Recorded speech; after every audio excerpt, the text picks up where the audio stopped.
Hi everyone, it's Elizabeth. It's been a while. I really don't have a lot of excuses for that. Christmas happened, my birthday happened last week, and in the meantime I've been actually putting my own blog together, and I've got that up officially online. It is like the titles that you'll see in these videos, theprotagonistlife.org. You'll have a link down below so you can check that out if you want to. So far it's mainly articles on, or blog posts on adjusting to new life in a new town, because that's what I'm doing. And also I have a lot of experience in that, having moved a lot in my life. And then also just the occasional article right now about Christianity and fashion, because those are two things that are very interesting to me. I'm actually mostly interested in how Christianity as a religion interacts with the culture around me, and right now, since I'm in America, that's really what I'm writing about. But I also wanted to add more of my book stuff into it because, as y'all know, I love books. So I thought that I would, one, kind of pick back up with the YouTube vlogs just because I miss it, and two, start exploring some of my own things about reading and storytelling on these vlogs, as well as already talking about the books that I'm reading. So that is what's been going on, really. And yeah, Christmas was great. And for my birthday, I had some friends visit me with the cheesecake, which was great. And then the weekend afterwards, my husband and I actually went up to New York City to see the Michelangelo and the Rodin exhibit at the Met, as well as catch up with some friends and just have a good time. We had a wonderful time seeing everybody, but also it was so cold. And I am just not used to that anymore, or at least not used to walking around it anymore. It is currently snowing in West Virginia, has been for the last day, so I'm used to the cold, but also I'm used to staying inside. So had a great time though. I didn't get any chance to go to any of the bookstores, however, just because time was a constraint and there was just a bunch of random things that happened that kind of cut time for us, but that's okay. In the meantime, I thought I'd kick off 2018 with my Christmas and birthday book haul. So this Christmas and for my birthday, my parents and my family and my friends got me the thing that they know that I love the most, other than coffee and cheesecake: books. So this was a book that was given to me as a surprise for my birthday. Thank you for being a friend, Life According to the Golden Girls. This was from my friend who also delivered the cheesecake, so you know, she's kind of a badass. She also gave me like a calendar of New York City taxi drivers in like bizarre poses, and I'm absolutely putting that up in our bedroom so that my husband has to look at it all the time because it's just hilarious. But this is a fun little, you know, silly book.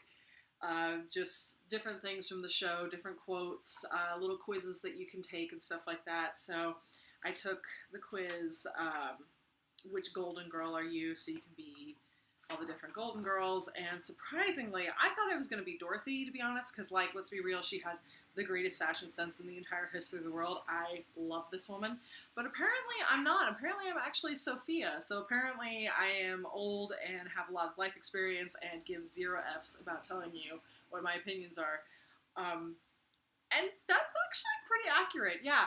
So I've been enjoying this. It's just kind of like a fun coffee table book.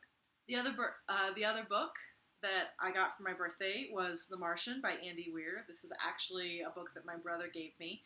I love this book. I've already read it before, and I've already also talked about Andy Weir's newest book, Artemis, and how much I kind of enjoyed that. I love this book, and I put it on my wish list because anytime I read a book and I read it either digitally or listen to it, then I really, really like it, then I will always request it as a physical book. So my brother came through for me, and he gave this to me, and this is going to go on my forever shelf. I always recommend this to people who like science fiction because it is definitely a lot of science as well as fiction. So it's a great book. I'm glad I got this. Also, Catherine's here, and she may decide to make noises saying that she needs attention. I wonder if she'll let me pick her up and show her to you. Probably not. Let's do this anyway. Say hi, Catherine. Hi, baby. She doesn't like that, so I let her go. So the next couple of books that I got were from my dad, because he loves me. And some of them were things that I requested. I've been trying to read more nonfiction books in the history field just because that's something that I would like to study eventually. I've already got my undergrad in it. I'd like to continue that, but right now grad school's expensive, and also I'm getting used to getting married, and from everything I've heard, grad school can kill marriages. So I'm kind of like, hey, let's get good at marriage before I do that. So the one of the books that I requested from him is In Defense of History by Richard J. Evans. I actually heard about this book in another history book that I adore, and that one is History on Trial by Deborah Lipstadt, and that one is also the one that the movie came out with Rachel Weisz, Denial. It's about the Holocaust denial and the trial that happened because he was all like, no, the Holocaust didn't happen, and like all of the historians were just like, boom, and shut that shit down. It was beautiful. So actually this book was mentioned in it, and it is essentially a book that is in defense of history and why we should study it and why we should explore it and why it's worth our time. I'm really excited about this. I haven't read it yet just because I actually got another book from my dad. It's very similar and also much shorter, The Historian's Craft by Marc Bloch. Now, Marc Bloch was a historian in France. I think he was studying economics as well as medieval history, just because from what he's saying, I'm kind of like, not sure what you were studying, but that's okay. And he was a Jewish man who lived in France as a historian, and then World War II happened, and so he was forced into hiding and forced into the underground resistance. So really, this is just this interesting book because he kind of makes a point at the beginning saying like, look, part of the historian's craft is to do a ton of research and give you all of these references that I have. I don't have access to this anymore because of the life that I'm living right now. So really, this is just him talking about why history matters and why we should study it and how we should study it. So it's a really interesting little read so far. Made it about halfway through, mainly because of time. But, I hope to finish this soon. Look how tiny that is. And then I'll start on In Defense of History. The other book that my dad got me was Beneath a Scarlet Sky by Marc Sullivan. And this one is also a World War II book. I have a theme, and it's typically World War I, World War II. This book is actually based on a real man's life. His name is Pino, and he turned 18 around the time that the war was wrapping up in Italy, but that's also when it was ratcheting up hardcore, and the Germans were just like, hey, burn everything. So what happens to him is that he ends up actually joining the Italian resistance and helping the Italian Jews escape Italy through the Underground Railroad. I guess that's what you would still call it. I don't know. That's actually a really good question. Guys, does anybody know if the Underground Railroad is a term that is exclusively applied to the Civil War, or can it be applied to other stories where people who are being oppressed are kind of like quietly shipped out of the country or out of danger? So if anybody knows the answer to that, please comment in the comments below. So then eventually what happens to this guy is also his parents or his family is like, hey, we don't want you to die, so we've signed you up to work for the Nazis because, know your enemy and keep him close and all that good stuff. So he actually ends up in a really interesting position. And so far, I've gotten maybe a fourth of the way through. I've really enjoyed this so far. I love the writing. I love the characters. I will say my one thing that I'm kind of like, is that he meets this girl for all of like 3 minutes and will not stop thinking about her. Her name is Anna. And I'm just like, okay, bro, okay. I know that apparently based on like Dante Alighieri and some of the people who work for the Medicis, like seeing a woman across the square and falling in love with her and then literally never speaking to her but obsessing over her for the rest of your life is a thing, but also it's a dumb thing.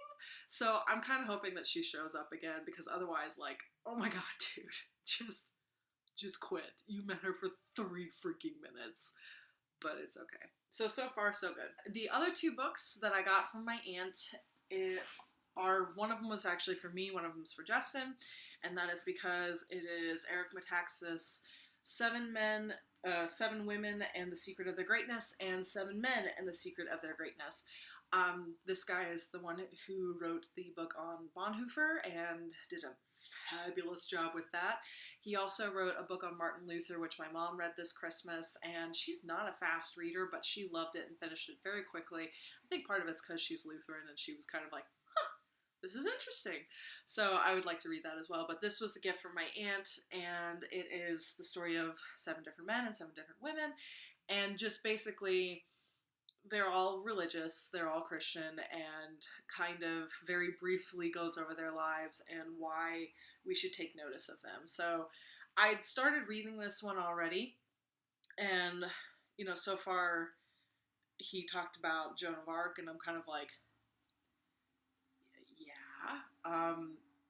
I have some interesting feelings about Joan of Arc, but because I haven't really studied her a whole lot, my general conclusion is she was either like literally hearing from the Lord, because otherwise this uneducated 14-year-old little girl who like kicks ass and saves France, that makes no sense, or she was sort of a mascot for the Kingdom of France and became a mascot for the Catholic Church.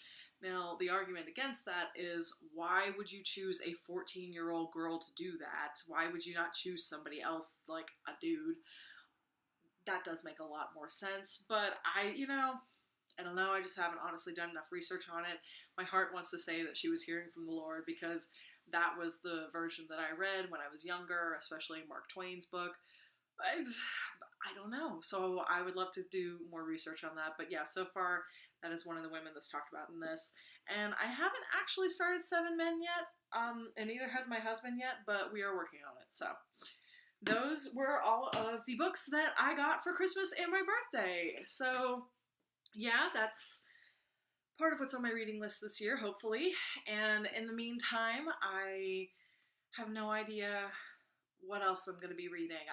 I'm actually considering some different approaches to reading this year, so I'll probably do another video about that. So, yeah. I hope that you guys have had a wonderful New Year's, that you're enjoying this weather. If it's snowing, I hope you're staying warm and having a good time. If it's not, you lucky bastards. So I will talk to you all later. Let me know what books you got for Christmas, and not for your birthday, unless your birthday was in January, in which case, happy birthday. If you got more books from that, let me know in the comments below, and I hope you all have a good time. Bye!